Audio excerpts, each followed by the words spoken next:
Okay,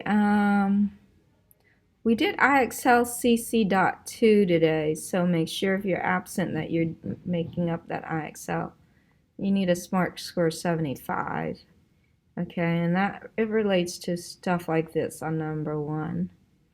And then number B, letter B, C. You're finding the solution, you know, where they cross. It's called solution, where they meet. Right there. That's the solution. And then you graph these. There's no solution. Nowhere do they cross because the lines are parallel. These are called parallel lines. Okay, you graph them and notice it's no solution. The lines are parallel. And then cross this out because this is Friday's homework. I needed that too, just in case no one did something. But then we graph each one. We got Isaiah's equation, Adrian's, which was we used from Friday or the other day. And then we solve it using substitution.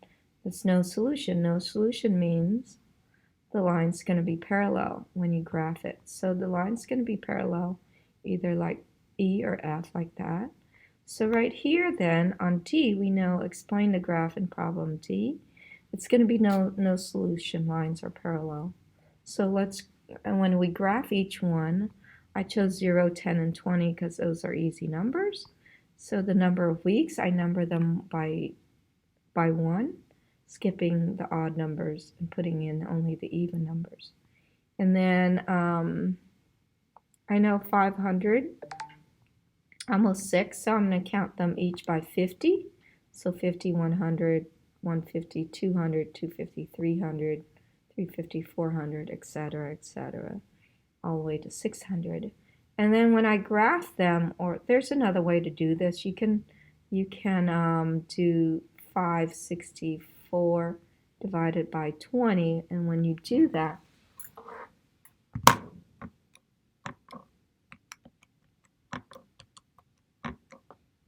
you get 28.2. Basically, you can count by 30 and be closer and have a nicer, bigger graph, but you can count by 50. It's just easier. I was running out of time in one of my class. Okay, and then you have, notice you got no solution there. They'll never make the same amount of money because the lines are parallel.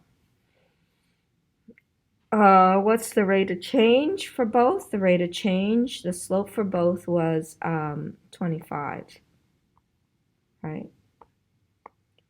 $25 for each week. We can say $25. For both of them, they decide to save the same. Both rate was $25 per week or each week. Okay, and that's it, and that's your homework.